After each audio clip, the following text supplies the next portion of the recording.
Welcome back to the channel. Today we're going to talk about the takeaway and specifically how pressure in the ground is going to affect your takeaway and how we want to start the swing using the ground. So the first thing I would say is a lot of players actually don't know what using the ground means, and the problem is there are a million ways to use the ground, so it doesn't just mean the one thing. There's all different ways we can use the ground in the golf swing. So it specifically depends on what you're looking to do and what you're looking to achieve. But for this video, we're going to talk about how we can get the pressure moving before the club moves in the takeaway so that the sequence can happen sooner when starting the downswing, and I'll explain that in more detail.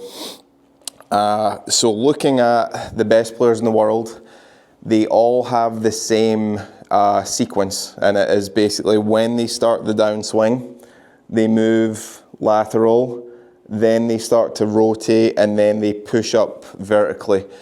Now, I've seen a lot of amateurs that have that exact same sequence, but the issue is it is too late. Most amateurs that actually have that sequence is just way too late, so they don't get enough club head speed in the club at the right time, and the ball is usually gone. So they're losing a lot of distance basically because the sequence is happening too late, so the timing is off. And the main reason that I see with students is that they don't get the pressure moving in the ground quick enough, so the club is always winning the race instead of the body. And to create a lot of club head speed, we want the club to be catching up with the body, especially in the downswing, so that then it can sling past and gain a lot of speed. And the reason that a lot of players don't get the timing correct is even when their sequence is good, they swing the club back in the takeaway before getting pressure moving into the trail foot in the backswing.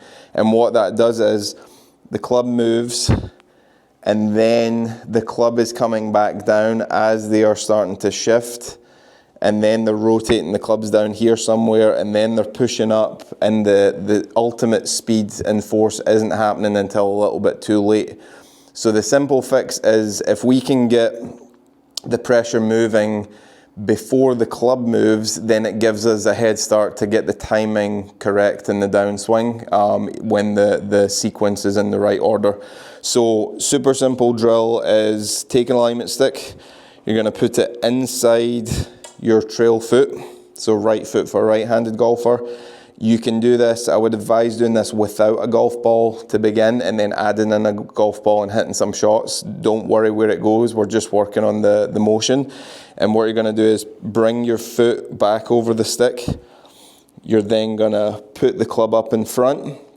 Now this is the key part because this gives us the head start. So from there you're going to step before the club ever moves, and then you're going to take your backswing. So the mistake people make is they would swing the club and step at the same time. We want to step and then swing. And what you would do for the first part of this progression would be just do backswings only. So step, swing, and try and do it quite aggressively, so we're getting a lot of speed in the club going back. Step, swing, and then we can do a downswing, because when we shift our pressure into this trail foot, it gives us an incentive to move back towards the target. So if you're a player that struggles with low point control and hitting a lot of fat and thin shots, it's usually because we stay too much on our front foot and then we back up out of it and hang back. So by moving into this trail foot and getting pressure into the trail foot, it gives us the incentive to move back this way and then swing through, which is going to give us a lot more speed, and it's going to give us better low point control and strike the ground after the golf ball. So build up to that drill, then you can try it with a ball, which would look a little bit like this. So we would set the ball up, set the stick, get in your normal setup position. Then from there, I'm going to step back over. I'm starting here, step, swing, and then swing through and hit some shots like that, just getting the feeling. And then the trickiest part for most people is going to be how do we transfer that to a normal golf swing, because we're not going to be stepping everywhere, which is obviously something we don't want to be doing when we swing. So In the normal swing, we're going to set up, and from there, all I want you to feel is just feel as though you're pushing ever so slightly into this trail foot before the club moves back. So just feel slight push and then club back, and that will get the pressure moving into the trail foot.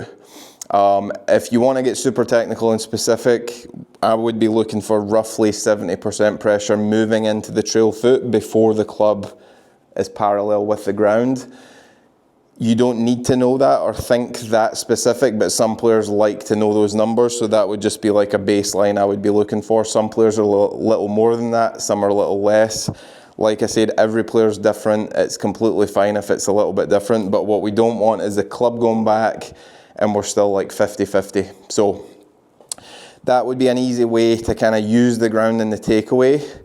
One little extra additional point to do that in relation to that would help is most great players actually start with a little bit more pressure on their front foot to begin. So they're maybe like 55% on their front foot, 45% on their back.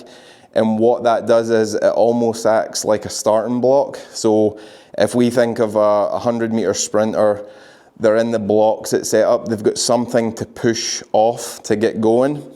Unfortunately, when we play golf, we don't have that. So if we're standing 50-50, we don't really have anything to push off. If we're a little more on this foot to begin, it gives us something to push off and start the backswing. So that might be a little thing that can help you if you're trying to get that feeling but struggling. Just get a little more pressure on the front foot to begin so that it allows you to push into the trail leg in the backswing.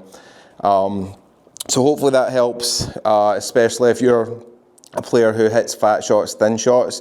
That is going to help you load into the right leg so you can push back towards the target, which is ultimately going to make you hit in front of the ball with your iron so you can compress it easier and clean up contact.